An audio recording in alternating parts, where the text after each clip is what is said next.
en el día de hoy. Profe, Dime. entonces van a haber dos pruebas nomás en el semestre.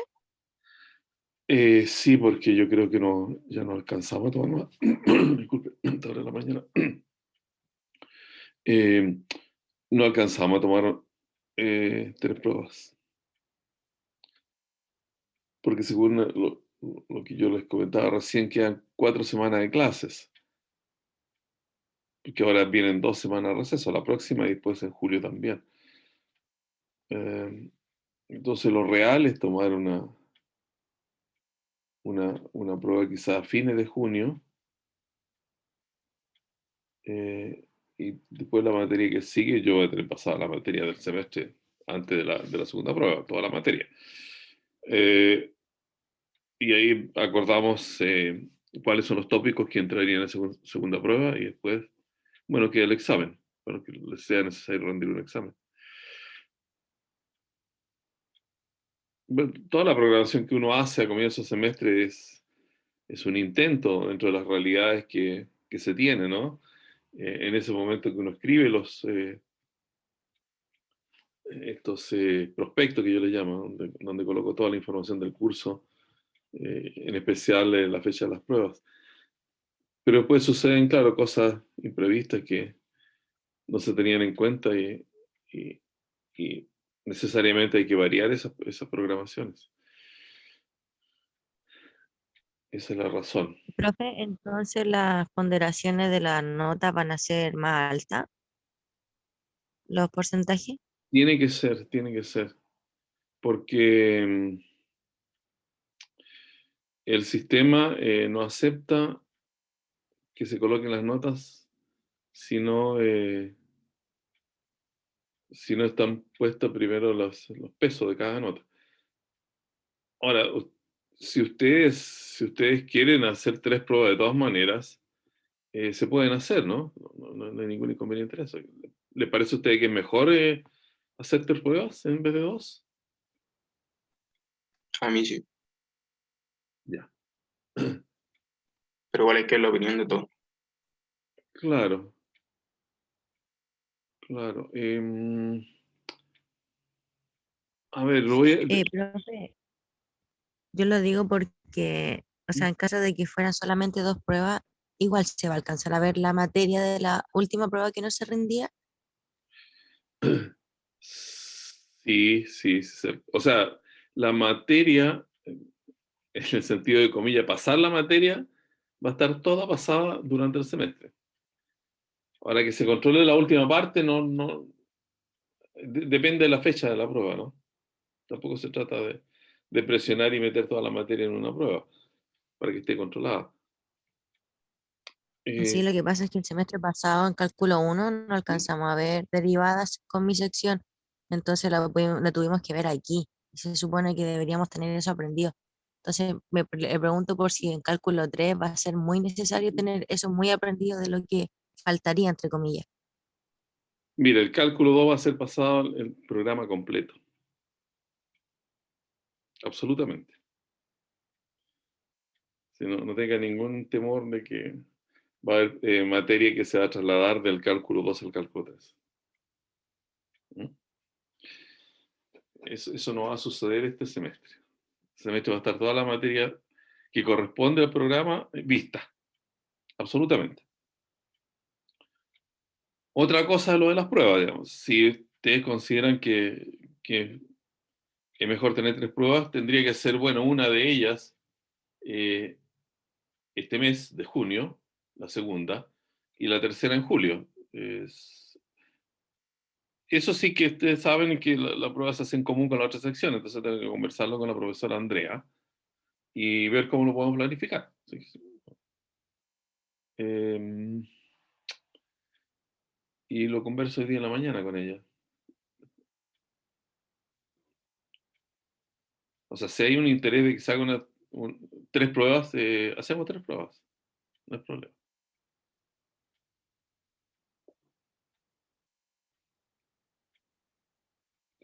Siempre tener más oportunidad de nota es mejor, evidentemente.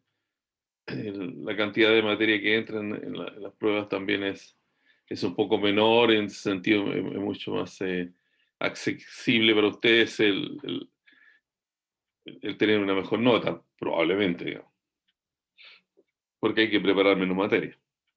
¿Mm? Lo vemos de esa manera entonces. Yo les comunico cualquier decisión. Que todo se puede hacer, en el sentido, queremos tomar una cantidad de pruebas que ustedes quieren, perfecto, lo hacemos de esa manera. Uno adecúa su forma de trabajar en el curso según las necesidades que se tienen. Y ahora, como hay razón en este tipo de circunstancias que estamos trabajando, la flexibilidad hay que tenerla siempre presente. Entonces, uno va adaptando la manera de trabajo a estos cambios, ¿no? Entonces lo haremos de esa forma. Yo lo voy a conversar con la profesora con la cual somos paralelos y, y, y vemos si se puede tomar una tercera prueba y se hace de esa manera. O si no, yo les comunico cualquier cosa en, en que tomemos un acuerdo con ella. Ya está, ya está. Pasemos ahora a mirar lo que tenía el programa para hoy. A ver si acá, sí, acá lo tengo ya en pantalla. Que podamos compartir.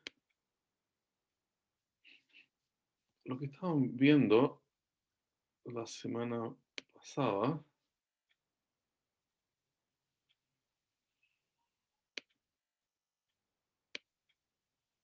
Ahí ese que está bien.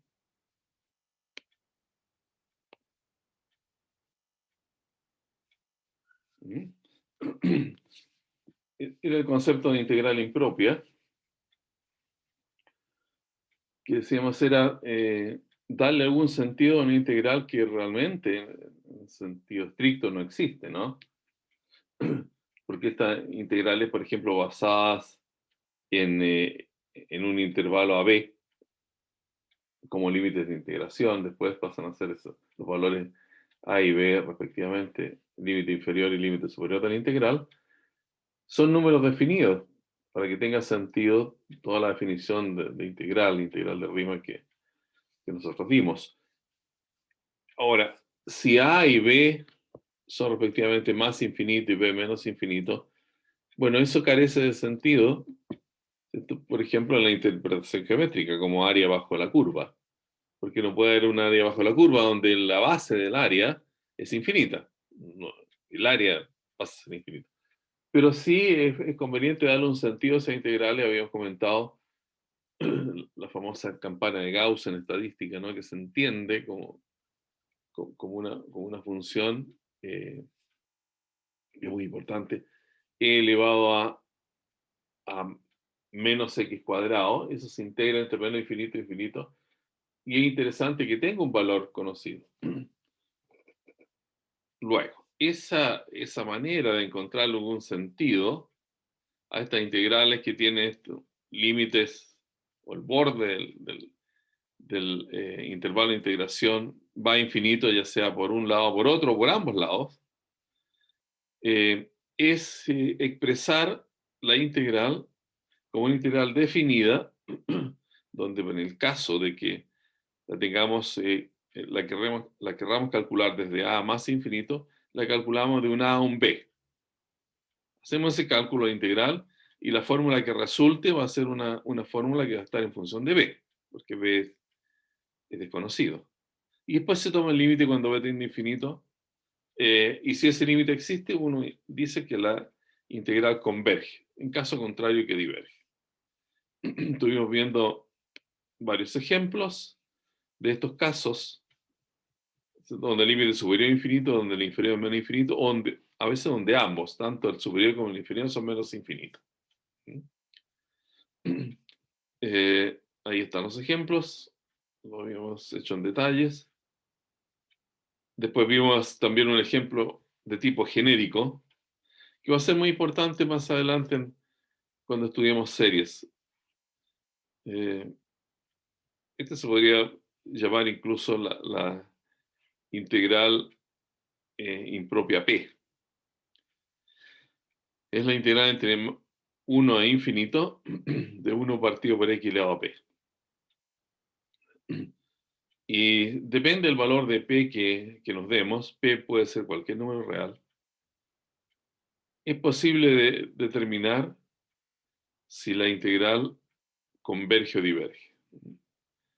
Resulta ser que cuando p es menor que 1, lo vimos también el otro día, la integral diverge. O sea, de alguna manera esto tiene un área, entre comillas, no tiene un área, cuando p es realmente muy pequeñito, es menor que 1. Está entre 0 y 1 o es negativo. Y si p es mayor que 1, diverge. Bueno, y cuando p igual a 1, como al desarrollar la integral, aquí aparece un x elevado a 1 menos p, 1 menos p, dividido por 1 menos p, el p no puede ser 1. Entonces, lo que hacemos es tomar directamente el cálculo de la integral, ¿cierto? Y la integral aquí es logaritmo natural, cuando p vale 1, logaritmo natural, calculado en infinito y calculado en 1, y eso da infinito, luego diverge también. En conclusión, estas integrales p divergen cuando p es menor o igual que 1 y converge para p mayor que 1. Eso hay que tenerlo en cuenta.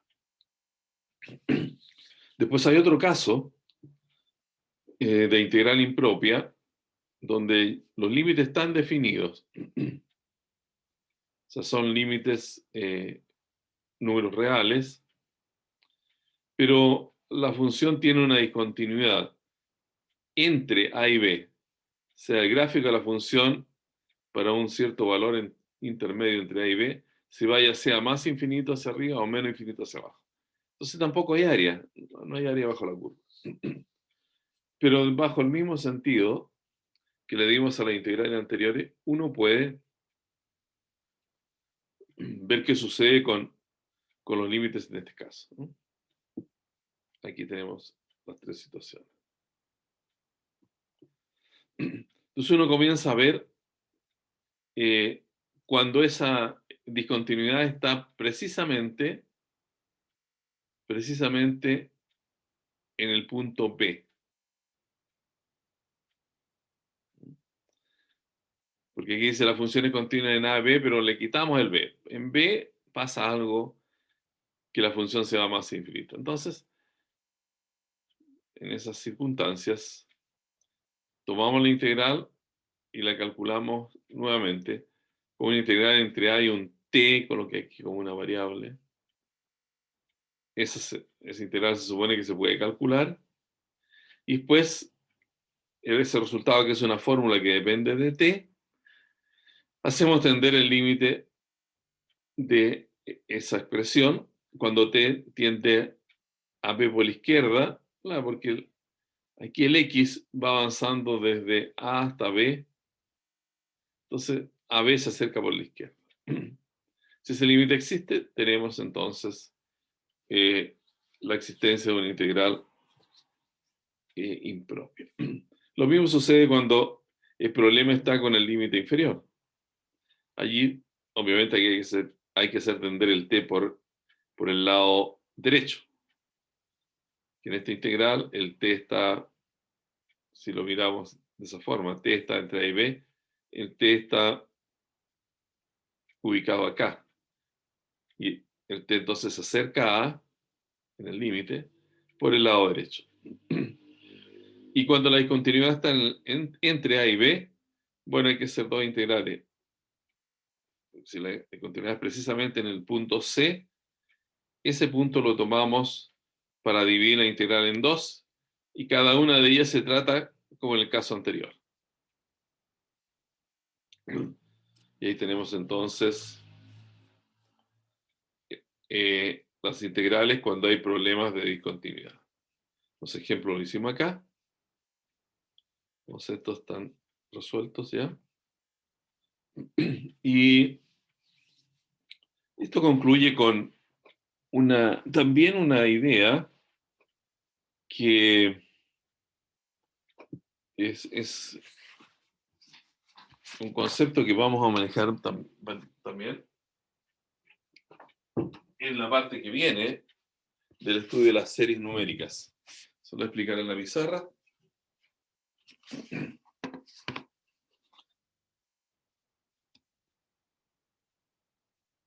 ¿Ya? Y que es un criterio de comparación.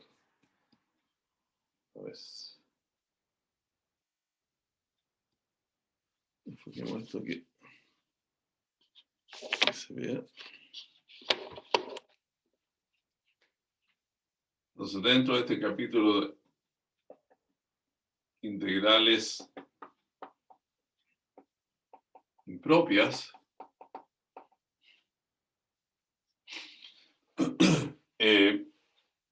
este criterio de comparación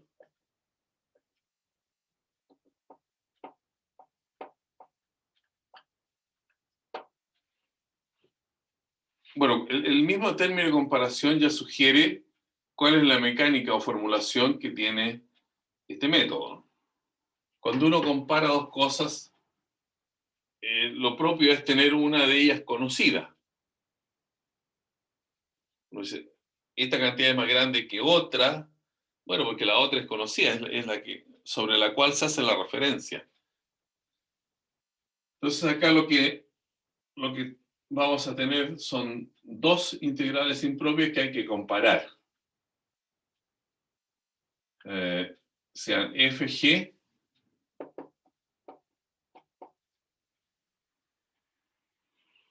¿no es cierto? Dos funciones, vamos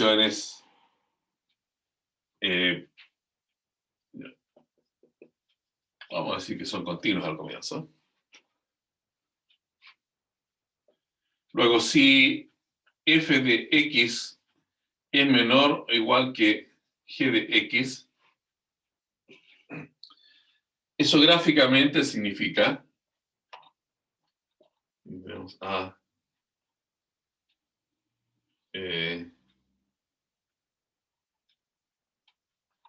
acá tenemos B. Bueno, que la F está por debajo de la G.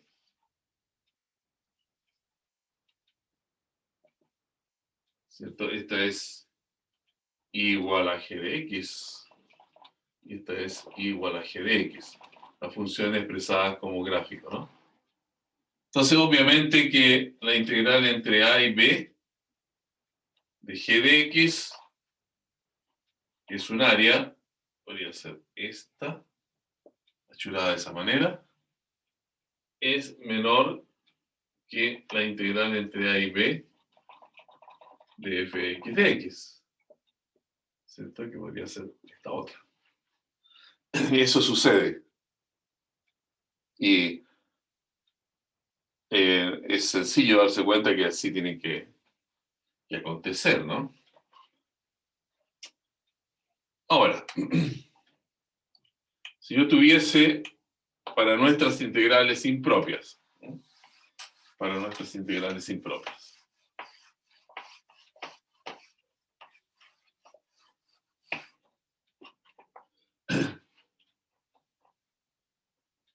Para nuestras integrales impropias.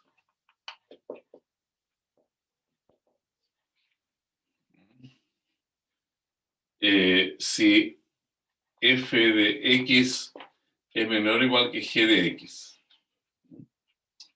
O sea, la integral entre, llevamos a e infinito, de f de x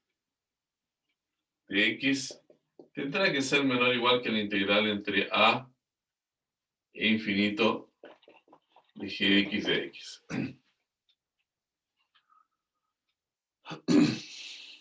Ya hay dos situaciones.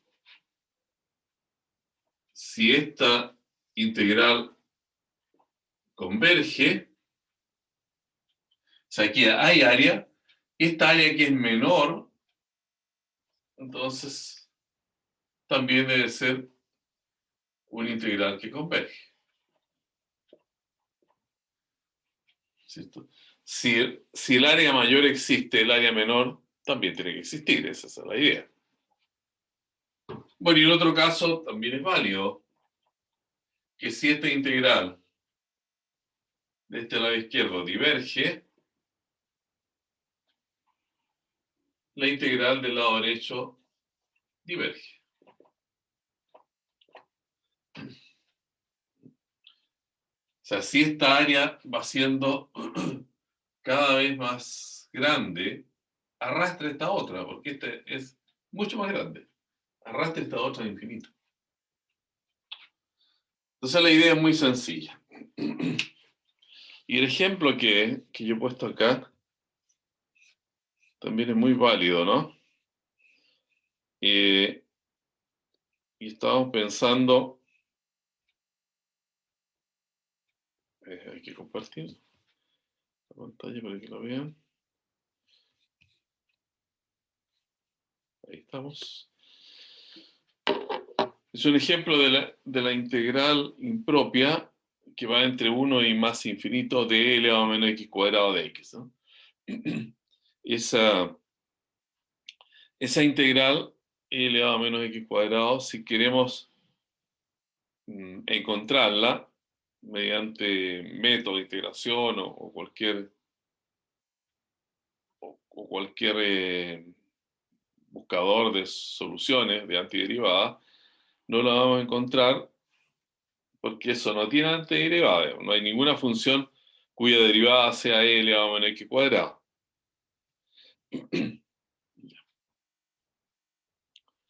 Sí se puede calcular mediante un cambio a un integral doble en cálculo 3. Seguramente se va a ver allí como un ejemplo. Pero aquí en cálculo 1 no tenemos la antiderivada. Bueno, pero si tuviésemos que decidir, aquí no se trata de encontrar el valor, se trata de decidir si acaso converge o no.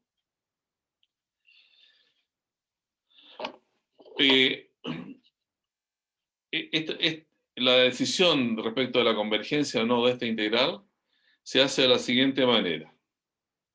Se hace por comparación.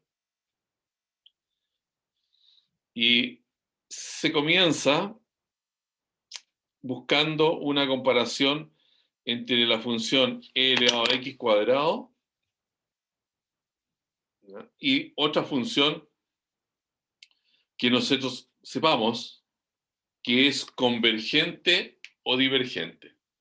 Si queremos ver que esta, y uno tiene la impresión de que esta es convergente, entonces tiene que buscar una función más grande que esta, y esa más grande sea convergente, para que esta que es menor también sea convergente. O si queremos determinar finalmente que esta integral diverge, entonces tenemos que encontrar una función menor que elevado a menos x cuadrado, de tal forma que la integral impropia de esa función diverja, y esta que va a ser más grande va a tener que ser divergente por el criterio que hemos explicado recientemente. Para descubrir cuál es la función que hay que hacer la comparación, tomemos que x es partiendo, ¿no? X es mayor o igual que 1. La variable x está como un número real ubicado entre 1 y más infinito, que son los límites de integración. O sea, x es mayor que 1. Si x es mayor que 1, multiplicando ambos lados por x, obtenemos que x cuadrado es mayor que x. Pasamos x cuadrado al lado derecho y x al lado izquierdo, o multiplicamos también otra forma de hacerlo, es multiplicar la desigualdad por menos 1. Aquí queda menos x cuadrado, aquí queda menos x, y la multiplicación por menos 1, si ustedes recuerdan, sobre un mayor igual, lo transforma en menor igual. Ahora, si los números menos x cuadrado son menores que los números menos x, la exponencial de este número es menor que esta exponencial, porque la exponencial es una función creciente. O sea, de números mayores se obtiene un resultado mayor. Y acá tenemos esa expresión, entonces, que nos dice que e elevado a menos x cuadrado, que es nuestro integrando, es menor que e elevado a menos x. Y concluimos hasta el momento, entonces, que la integral entre 1 infinito de e elevado a menos x cuadrado de x es menor o igual que la integral entre 1 infinito de e elevado a menos x. Producto de esta desigualdad de acá. Entonces lo que aquí requerimos para establecer una conclusión que sea correcta, si yo he encontrado aquí una integral más grande que la que yo tenía originalmente, entonces la conclusión que es válida es que si esta integral del lado derecho converge, la otra que es más chica converge. Veamos esta integral de acá, la integral entre 1 e infinito de elevado a menos x de x. Este es del primer tipo de integral impropia y la resolvemos de la siguiente forma. Cambiamos esta expresión por un límite entre 1 y b. Es un valor intermedio aquí entre 1 más infinito, entre 1 y b, entonces. Del mismo integrando y después cuando tengamos la integral ya calculada, tomamos el límite cuando b tiende a más infinito. La integral de elevado a menos x es menos elevado a menos x. Eso es fácil de ver porque la derivada de lo que está en el paréntesis acá es el integrando. O sea, esta es una antiderivada de elevado a menos x. Ese es el resultado. Lo evaluamos entre 1 y b y tendremos el límite a más infinito. Reemplazar x por b produce menos elevado a menos b, menos el reemplazo del límite inferior, menos con menos da más, ahí está, e elevado a 1, menos 1, e elevado a menos 1. Y cuando b tiende a infinito, bueno, esto va a 0 porque es del tipo fracción, 1 partido por e elevado a b. Y si b crece, esa fracción tiende a 0, todo esto desaparece, y el resultado es 1 partido por e. Luego, al hacer la comparación, si esta integral converge, la que es más chica converge, quiere decir que esa converge. Y esa es la función entonces que define esa campana de Gauss. Bien. Eso lo puse como algo adicional acá, porque después va a ser útil cuando miremos el estudio de las series numéricas. Bien. Volvemos a los apuntes para poder explicarles la materia que vamos a tratar a continuación. Apunte, este era el apunte 4, tengo que buscar el apunte 5.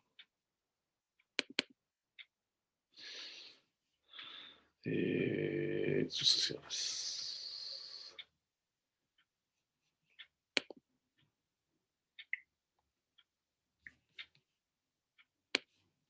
Bien.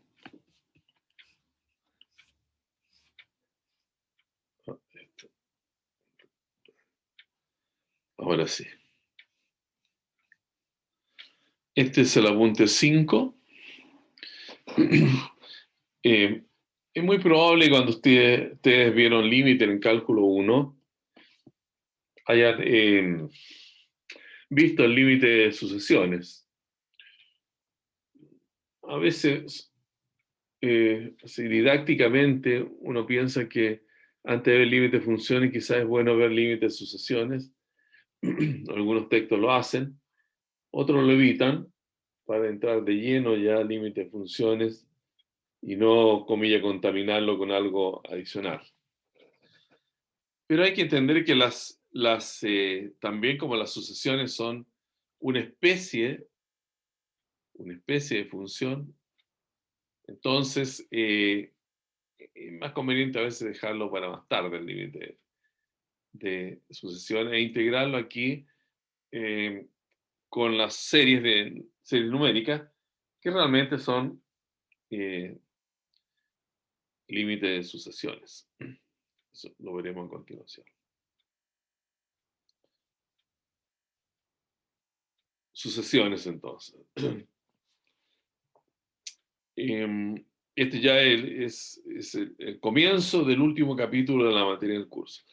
La última materia del curso es series numéricas y serie de potencia, que son conceptos muy importantes, sobre todo la serie de potencia. Pero para llegar a ellas hay que ver antes serie numérica para obtener un buen sentido de lo que este elemento matemático significa, y después poder aplicarlo entonces a estas series de potencia que son ya no series numéricas, sino que son series de funciones, o en un sentido también sencillo de explicar, son polinomios infinitos. Polinomios infinitos. Polinomio infinito quiere decir polinomio con infinitos términos. Ya comenzamos entonces con sucesiones.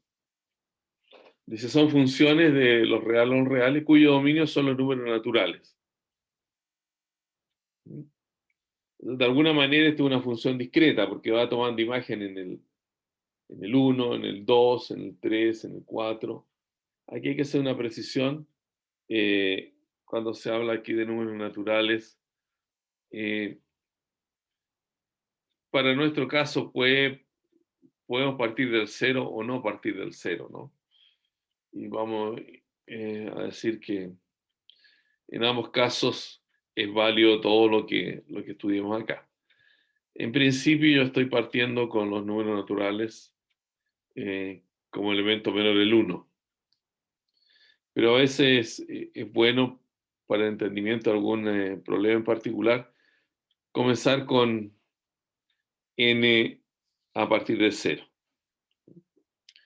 Cuando hay necesidad de mucha precisión, algunos textos te pueden encontrar que aquí le llaman n asterisco a los naturales que comienzan con el 1. Pero bueno, es simplemente una digresión en la explicación del uso de los números naturales.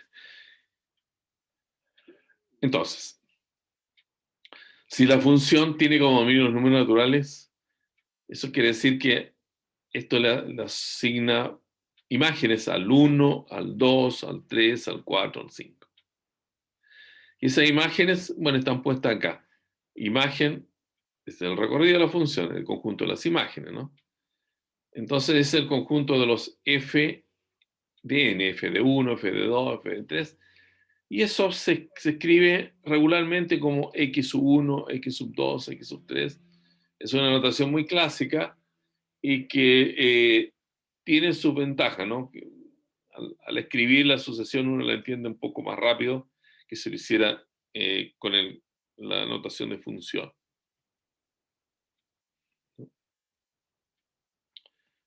Bueno, como el dominio es fijo, no va a cambiar nunca para ningún tipo de sucesión, va a cambiar el dominio, no hay para qué preocuparse el dominio.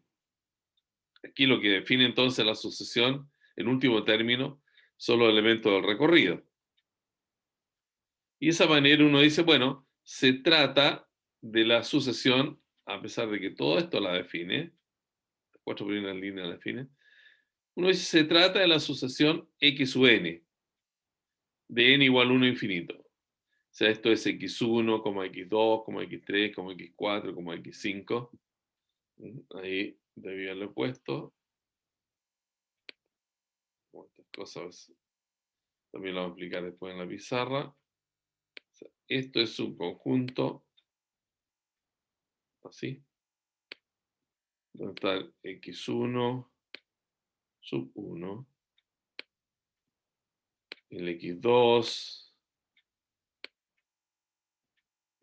y así continúa. Puntito, puntito, puntito.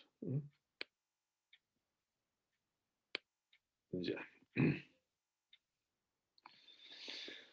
Y simplemente se habla de la sucesión cuando se escribe esta simbología, xn de n igual a 1 infinito.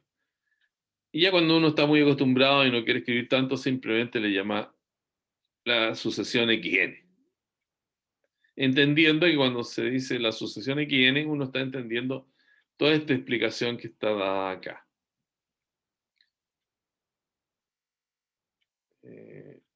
Para poder salirnos de la pantalla, primero borramos.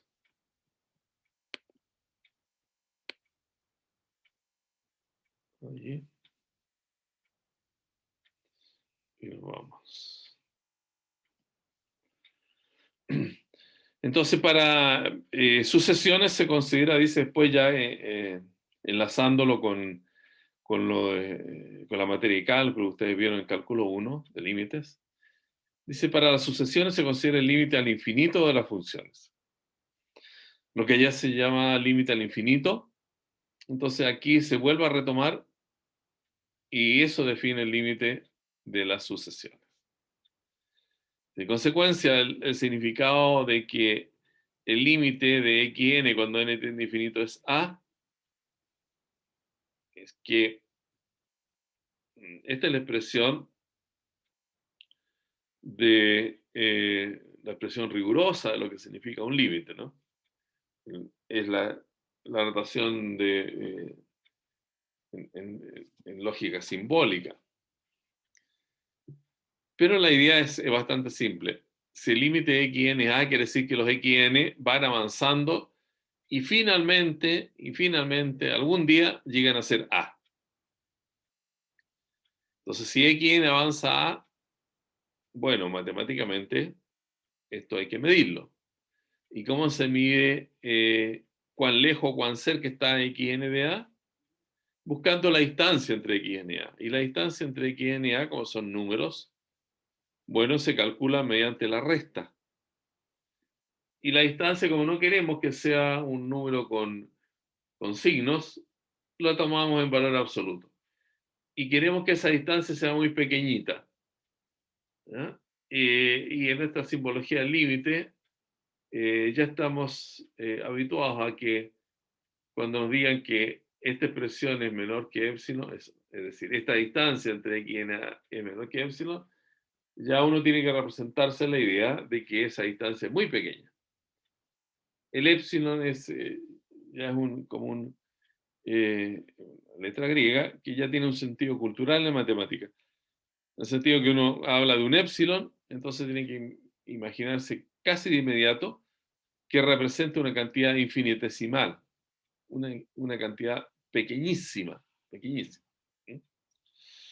Entonces la definición estricta del límite tendrá que ser así, que esto proviene del cálculo 1, entonces. Si para todo épsilon, o sea, para todo número pequeño, positivo que uno se da, tiene que haber un n, un valor que da la posición de uno de estos x, tal que de allí en adelante, de esa posición en adelante, todos los valores de la sucesión distan de a menor que épsilon. Eso entonces proviene desde la definición de límite. Ahora, el límite puede existir o no. Si el límite existe, quiere decir que uno encontró un valor real del límite cuando lo calcula, ya sea usando la definición o usando alguna técnica derivada de la definición, que es mucho más simple, mucho más algebraica o analítica de poder calcular el límite. Si ese límite existe, entonces se dice que las sucesiones son convergentes.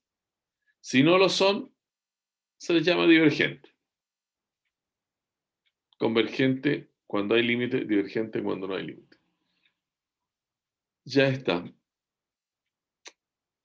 Hemos cumplido nuestro primer bloque y como decía la vez pasada, de acuerdo a lo que ha instruido la institución, vamos a tener nuestro primer receso de la mañana.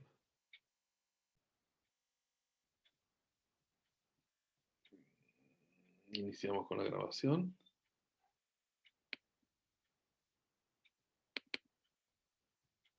Y nuevamente pasamos a compartir la pantalla.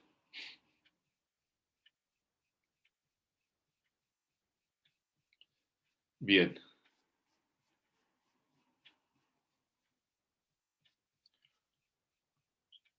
He indicado la manera como se entendía matemáticamente que una sucesión converge. En caso de no suceder aquello, se dirá que la sucesión diverge. Ahora, hay sucesiones que son bastante interesantes y que sirven para entender aplicaciones de las sucesiones de manera mucho más simple. Una sucesión se dice monótonamente creciente, por ejemplo, monótonamente creciente, si el término siguiente es mayor que el término anterior. Y al revés, decreciente, si el término siguiente de la sucesión es menor que el término anterior. Ya, una sucesión creciente entonces es muy sencillo. Uno va mirando los números de la sucesión y se va dando cuenta que los números crecen a medida que avanzamos en la lectura de la sucesión. Si es lo contrario, si uno ve que los elementos de la sucesión decrecen, entonces se dice que es decreciente. Y acotada, si todos los números de la sucesión son menores o iguales que un K, un número, por grande que sea, pero todos ellos, uno ve que son menores que K. Y la propiedad aquí interesante entonces es decir que una sucesión que es monótona y acotada, ya sea creciente o decreciente, si es acotada, converge. Esto lo vamos a explicar aquí en los ejemplos que pasamos a ver en la pizarra.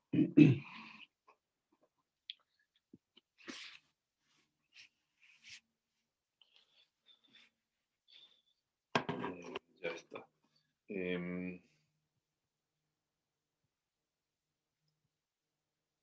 Esto, a ver si lo podemos achicar un poco. Ahí está enfocada la pizarra. Sí. Entonces pasamos a ver estos ejemplos de sucesiones.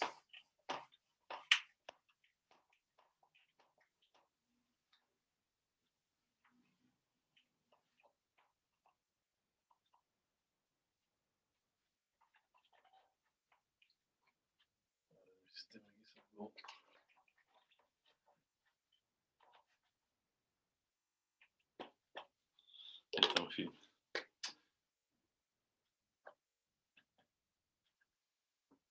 Sucesiones. Entonces, un caso primero que vemos es la sucesión 1 más 1 partido por n. ¿Cierto? Esta es una sucesión.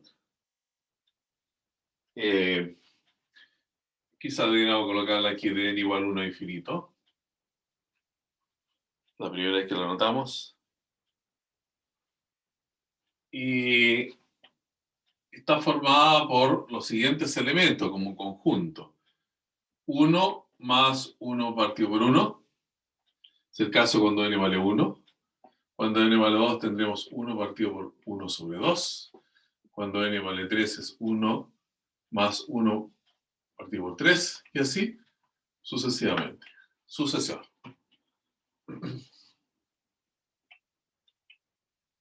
Esos son los elementos. Ahora tendrá límite. Esto se acercará a algún valor posible.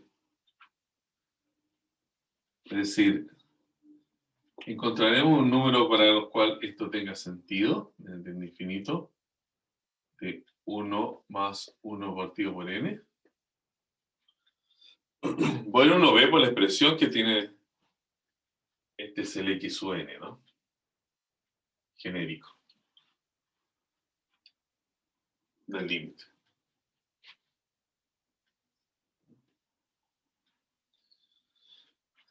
El límite entonces queda expresado como el límite de xn, el límite de n tiene infinito de 1 más 1 partido por n. Ahora, cuando n crece indefinidamente, o sea, este símbolo significa que n adopta los valores 1, 2, 3, 4, 5 y no termina nunca. Cada vez que n crece, la fracción 1 partido por n decrece. O sea, eso tiende a 0.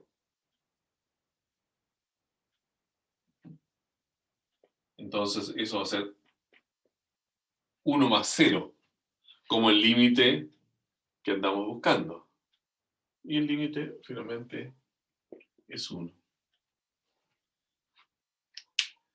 La idea es bastante sencilla, ¿no? A 1 le estamos sumando algo para construir la sucesión. Al 1 le estamos sumando algo. Pero ese algo que le sumamos es cada vez más pequeño. O sea que finalmente, en el límite no le estamos sumando nada. Al 1 no le estamos sumando nada. Luego el límite tiene que ser 1. ¿Ya? Noten ustedes que si recurrimos al concepto probablemente conocido, esto es equivalente a decir,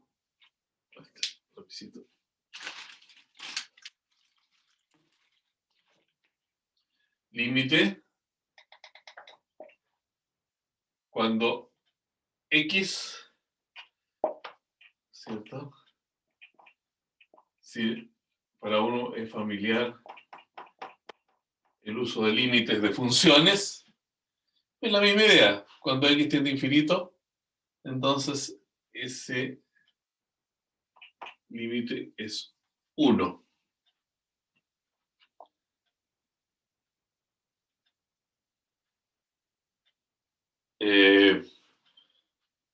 Aquí también aprovechamos de recordar. Este podría anotarse como el límite X tiende a infinito de X factor de X más 1. ¿Cierto? E indicar que ese límite es de la forma infinito partido por infinito. Porque cuando X tiende a infinito, el numerador crece y el denominador crece. Y límites de la forma infinito partido por infinito se pueden resolver haciendo uso de derivadas. La regla de L'Hopital que se llama. Uno deriva independientemente del numerador y el denominador para hacer ver que el límite entonces es igual. La derivada de X más 1 es 1. Y la derivada de X es 1. Entonces el límite 1. Coincide, por supuesto, con el límite encontrado, con la idea de que 1 partido por X tiende a ser 0 cuando X crece. U otra manera es ir para este cálculo de límites de sucesiones, ir al solucionador. Ya lo vamos a ver eso también para que ustedes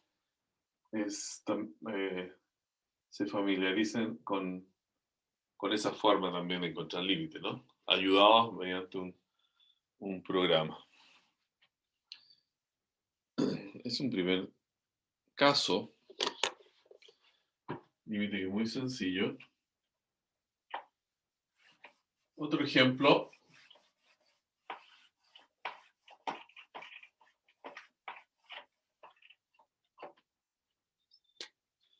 es el límite n tiende a infinito de la sucesión menos 1 elevado a n. Entonces,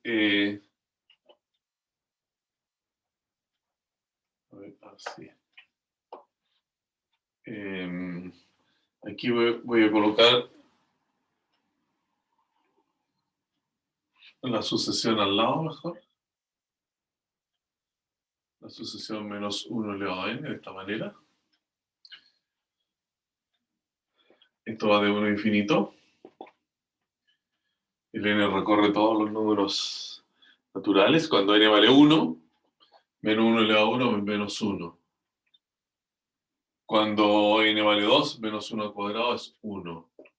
Con 3, menos 1. Con n igual 4, más 1. Y así sigue. O sea, es una sucesión que salta, ¿no es cierto?, entre menos 1 y 1.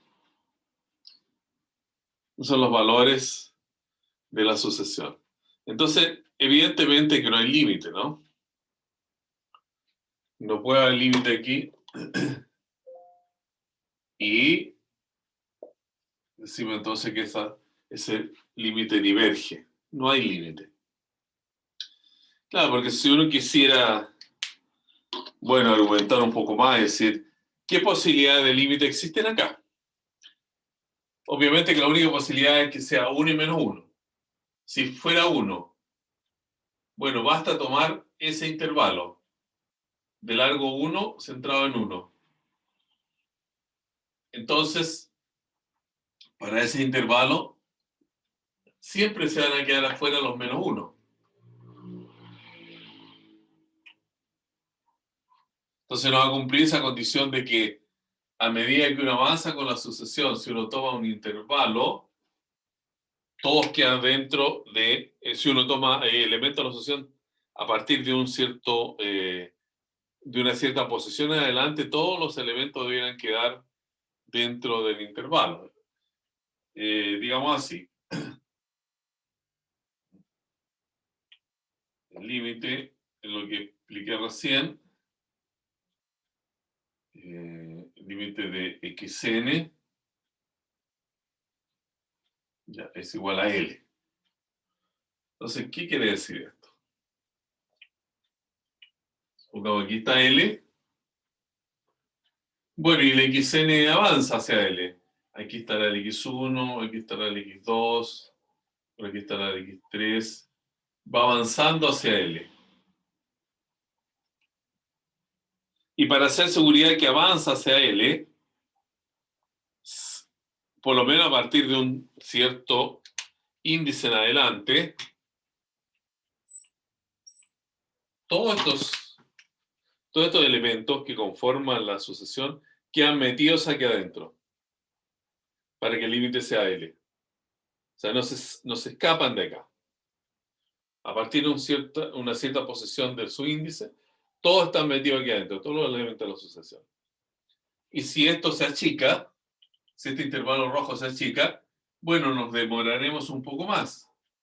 Pero vamos a llegar a un punto tal en que hay un elemento de la sucesión que se metió aquí adentro y todos los que vienen después quedan metidos dentro del intervalo. Y así si esto lo achicamos. De esa manera nos aseguramos entonces que el límite sea precisamente L. Pero aquí no sucede esto. Porque para ese intervalo uno está adentro y el otro se sale. Adentro y se sale, adentro y se sale. No todos van a quedar aquí adentro, todos los elementos de la sucesión, a partir de una cierta posición. Siempre van a estar entrando y saliendo. Esa sucesión entonces diverge. Ya. Otro ejemplo de sucesión es el siguiente.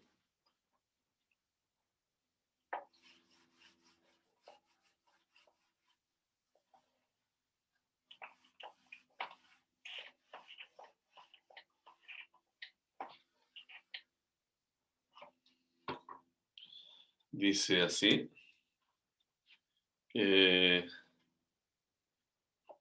Límite n tiende a infinito, raíz de n más 1 menos raíz de n.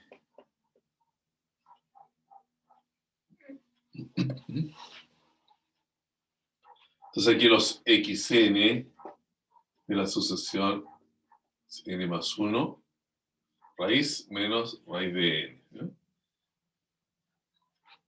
Si queremos escribir algunos elementos que la conforman,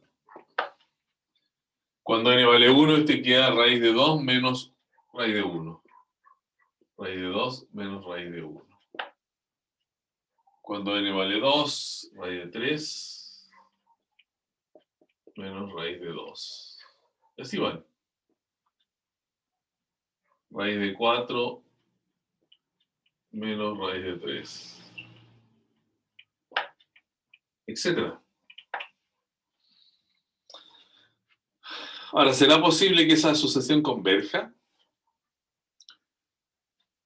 O sea, que si uno toma los valores de estas raíces y saca aquí un número específico para cada uno de estos términos, uno podría ver que esos resultados van tendiendo a algún valor, se van acercando a algún valor, tiene límite entonces, esa sucesión.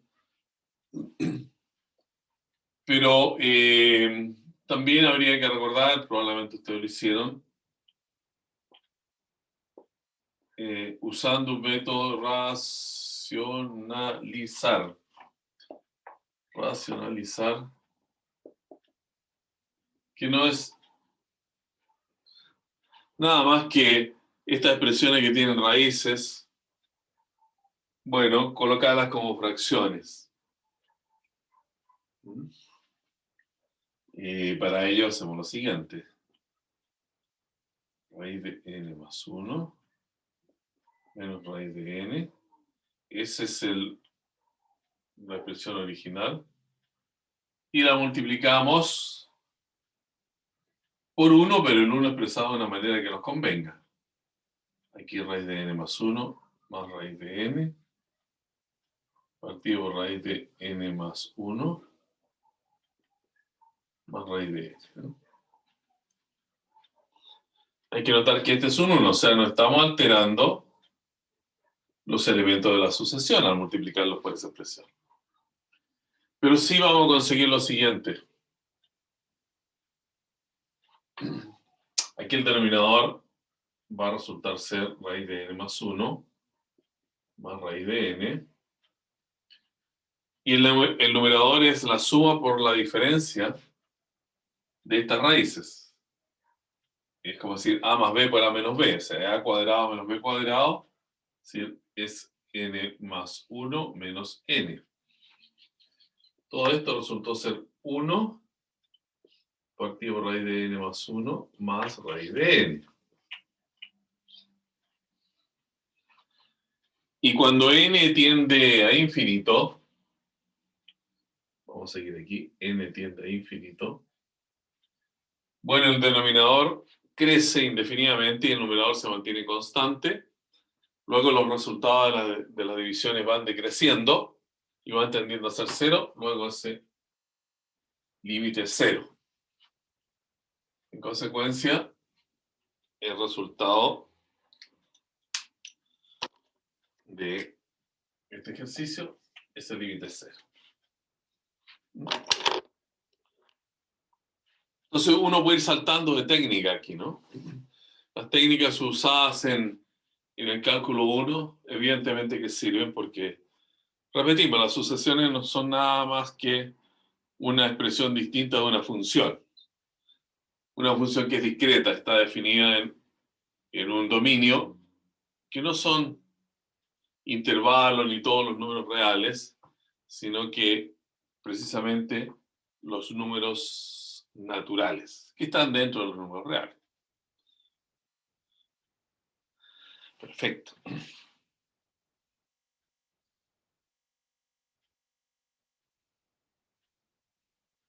Ya.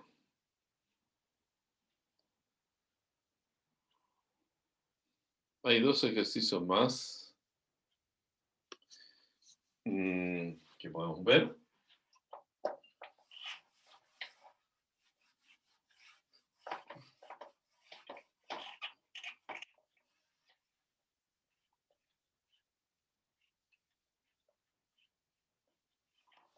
Y corresponden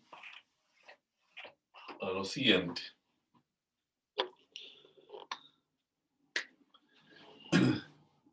Límite, dice, cuando n tiende a infinito, de 3 elevado a n más 2 elevado a n sobre 3 elevado a n menos 2 elevado a n.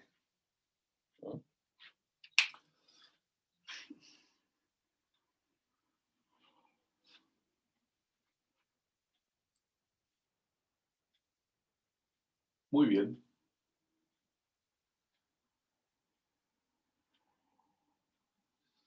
Aquí el método es dividir por la potencia mayor, ¿no? El método que va a funcionar bien.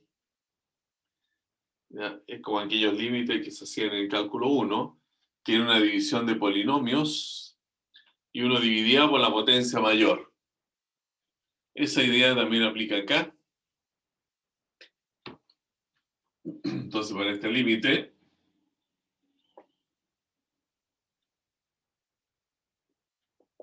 vamos a volver a escribir. Dividimos el numerador por 3 elevado a n y dividimos el denominador por 3 elevado a n. O sea, simplificamos la fracción usando como simplificador el 3 elevado a n. No cambia la fracción para nada. Y esto nos permite que el límite de la sucesión original quede expresado ahora como lo siguiente. 3 elevado a n dividido por 3 elevado a n es 1. 2 elevado a n dividido por 3 elevado a n es 2 tercios elevado a n.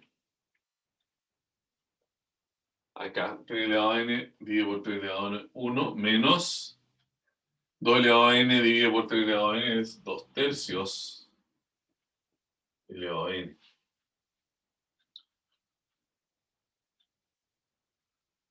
Excelente. Y ahora, ¿qué sucede cuando n tiende a infinito?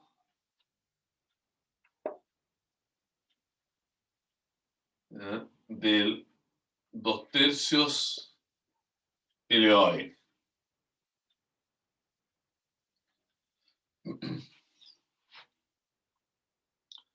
2 tercios es un número menor que 1.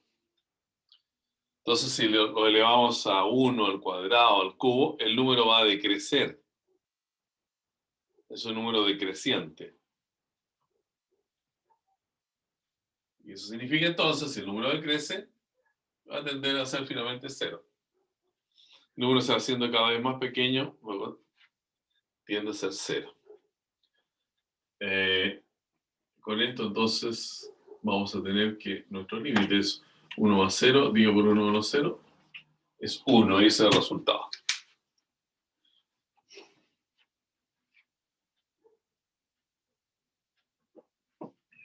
Ya está.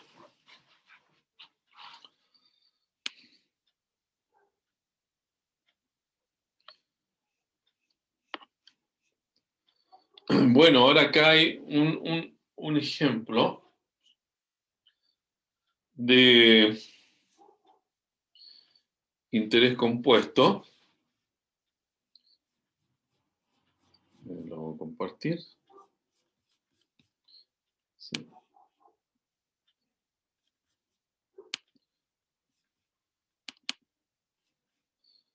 Es el ejemplo 5 que está escrito aquí en el apunte.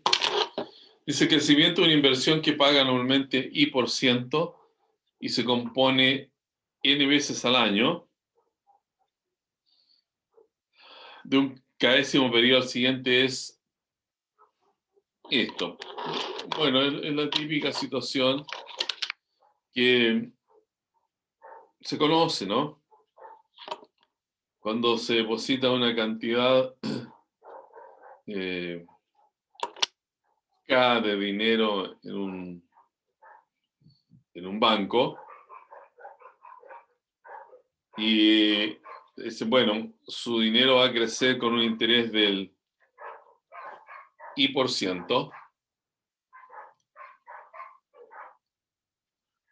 y eso se compone N veces al año, lo cual significa que, por ejemplo, el banco le va a depositar el aumento cada 2 meses, cada 3 meses, cada un año.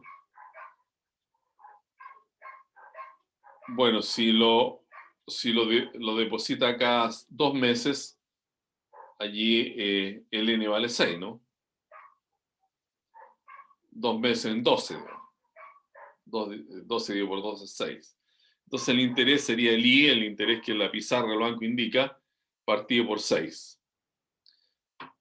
Si se compone 2 veces al año, bueno, el N vale 2. Ahí el interés sube un poco, ¿no?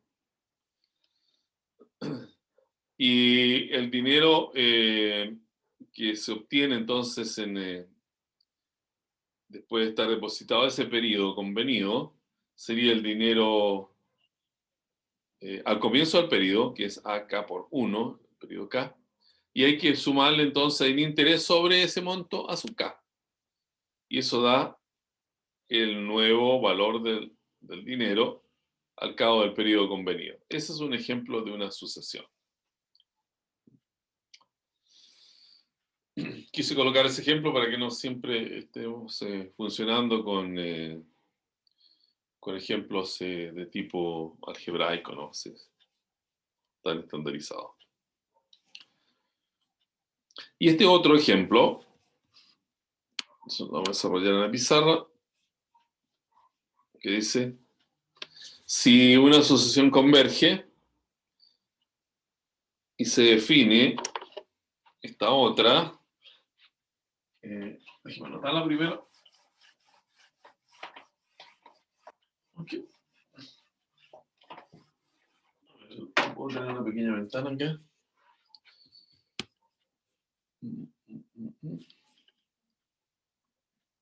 Ya, ahí sí. Dice, si una asociación XN, cualquiera que sea, converge y está formada de la siguiente manera. El primer término es el 2. Y el que sigue, en general el que sigue, respecto al anterior, cumple con la relación de ser el siguiente igual a 3 veces raíz de 3 veces el anterior. ¿Cuál será la sucesión entonces? Bueno, parte con 2. Vamos a colocar sucesión n igual a infinito. Parte con 2. Ese es el primer término que está dado. Sigue después con el x1, o sea, cuando n vale 0 aquí, queda el x1, que es igual a 3x0, o sea, 3 por 2, raíz de 6. Después tenemos el que sigue, el x3, cuando n vale 2, aquí sería 3 por raíz de 6, así.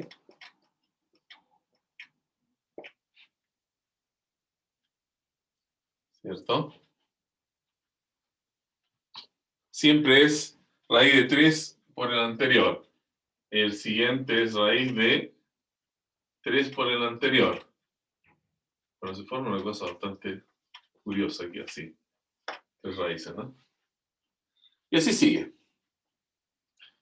Coma, puntitos.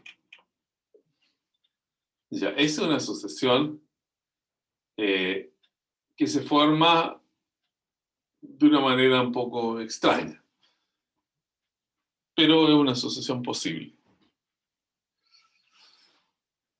¿Cómo se puede esto entonces calcular? Se parte de acá, raíz de 3xn. Y uno dice, tomamos límite.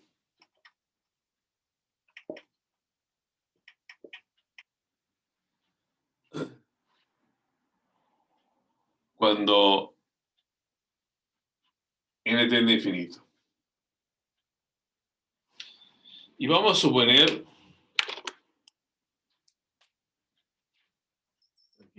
sí, es un supuesto, sin límite, cuando n tiende a infinito de xn es igual a A. Entonces tenemos ese supuesto entonces, sí, sucede esto.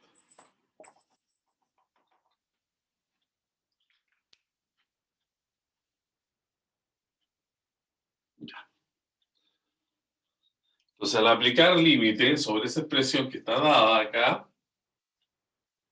obtendremos límite cuando n tiende a infinito a x n más 1, igual límite cuando n tiende a infinito de raíz de 3xn.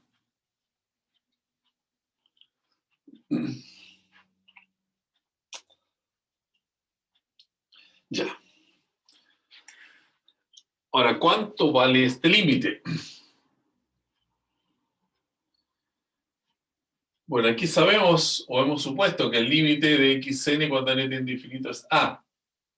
Y aquí tenemos límite cuando n tiende a infinito a xn más 1. La diferencia entre estos dos límites es que este va un paso más adelante. Pero si ese límite hemos supuesto que es a, este que va un paso más adelante también va a llegar a a. Querrá decir simplemente que llega un momento antes, pero igual llega a. O sea, ese límite es a. Y este de acá,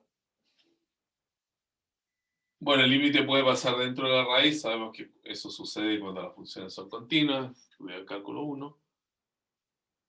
Entonces es raíz de 3a. Ahora elevamos al cuadrado. Voy a continuar en este recuadro. Elevamos al cuadrado. Acá en a igual raíz de 3a. Elevando al cuadrado, obtenemos a cuadrado igual a 3a. O sea, esta ecuación es a factor de a menos 3 igual 0. Aquí hay dos posibilidades. Que hace a 0 o que hace igual a 3.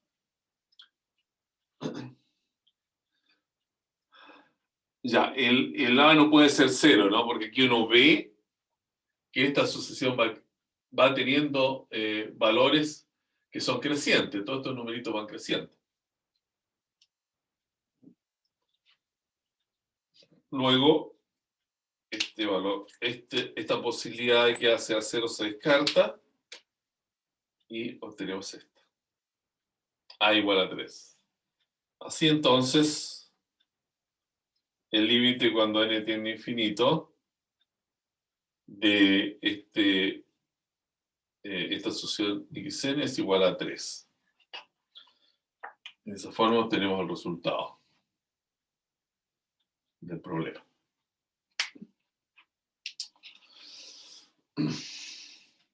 Ahí está.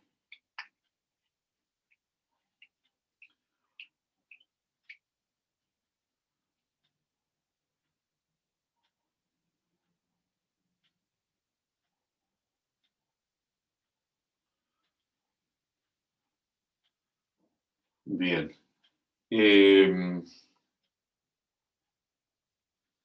Quizás podemos hacer otro análisis también acá.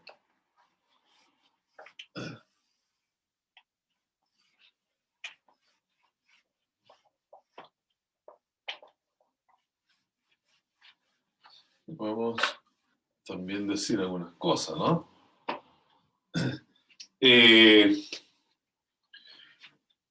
Por ejemplo, observar si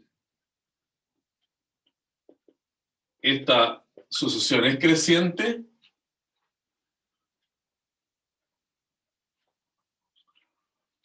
Es creciente siempre que suceda que xn es menor que xn más 1, ¿no?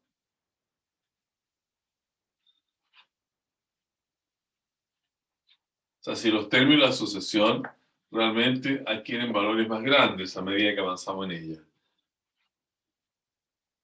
Bueno, esto sería xn menor o igual que raíz de 3xn. ¿Cierto? Nuevamente elevamos al cuadrado. Aquí tendríamos xn al cuadrado menor o igual que 3xn.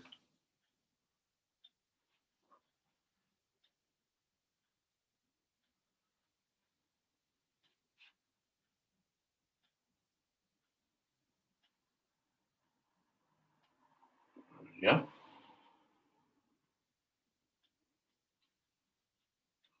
Y también vamos a ver si acaso es acotada, ¿no? Para que no se me olvide ahí. Luego xn, ¿ya? Podemos hacer lo mismo recién, xn, factor de xn menos 3 menor que 0.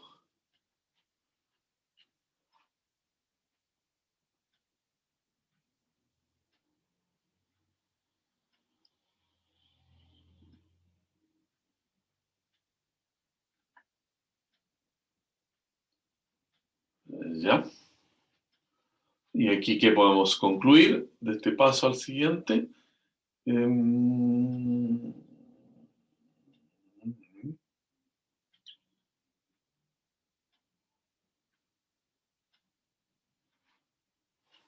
Que xn, ya, me parece que no es tan fácil concluir que es creciente, ¿no? Porque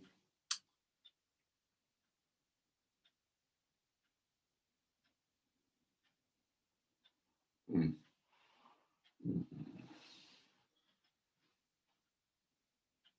aquí los valores donde se producen cambio de signo es en 0 y en 3.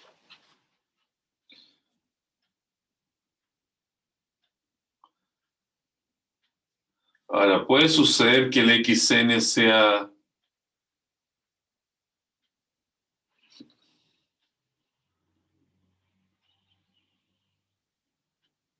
mayor que 3.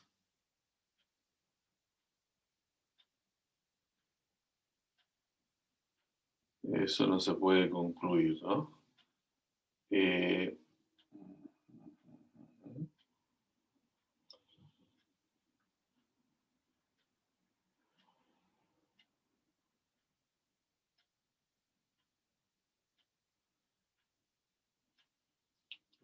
lo que sí podemos hacer ver acá es que uno dice, bueno, esto es cierto, es xn por eso menor o igual que 0. Bueno, los xn son positivos. Entonces, para que sea esto negativo, necesariamente este tiene que ser negativo. Para que más por menos de menos, menor que 0. Y eso negativo significa entonces que el xn es menor o igual que 3. O sea, siempre es acotada, ¿no? Esta es una sucesión acotada.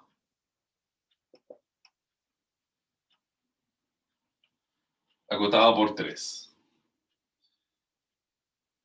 Ya, habiendo concluido eso, si ahora partimos al revés, ¿cierto? Haciendo ver que xn es menor o igual que 3 es acotada por 3. Construimos esta expresión de acá. Pasamos el 3 restando, queda xn menor o igual que 0. Lo multiplicamos por xn.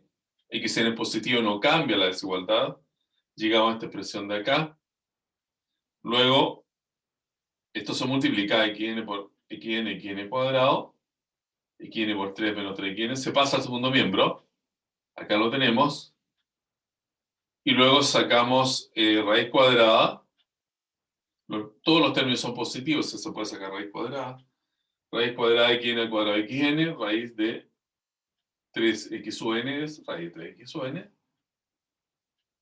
Y ahora entonces, habiendo llegado a esta parte de acá, esa es la expresión de xn más 1, en consecuencia de xn es menor o igual que xn más 1, y se producen entonces la propiedad de ser creciente. Y cuando una sucesión es creciente y acotada, converge. Claro, porque la idea es esta. Si uno tiene aquí una barrera, significa que está acotada, ¿no? Al ser creciente. O sea, los valores de la sucesión crecen hacia un límite determinado. Pero todos los valores de la sucesión son menores que algo.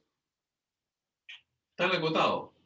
Entonces, si uno crece, va cada vez dando pasos más a la derecha, y hay una barrera, naturalmente, que tiene que haber un límite. Esa es la idea de ser creciente y acotada. O también para otro lado, decreciente y acotada.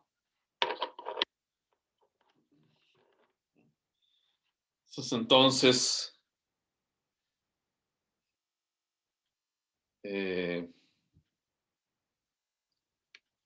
los ejemplos. Y aquí también he colocado, lo voy a compartir esta hora.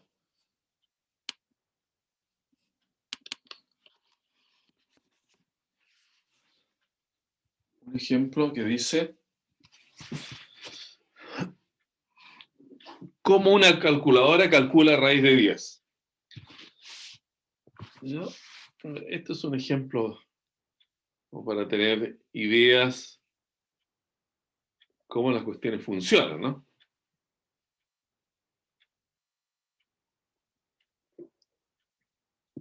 Oh, nos pilló el tiempo. Aquí necesitamos más de un minuto que nos queda para poder explicar esto, ¿no? Entonces vamos a volver con la explicación cómo una calculadora calcula raíz de 10, que nos va a servir para explicarnos los funcionamientos de estos aparatos. En el entendido que tiene que haber un procedimiento, tiene que haber una rutina que se pueda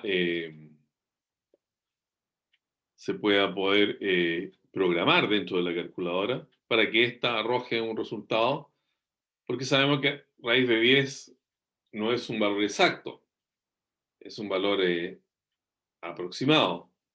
Entonces, ¿cómo la calculadora entrega una aproximación cuando uno le pide entrega un valor de raíz de 10? Ya, habiendo cumplido los 45 minutos, entonces el segundo receso de 15 minutos comienza ahora.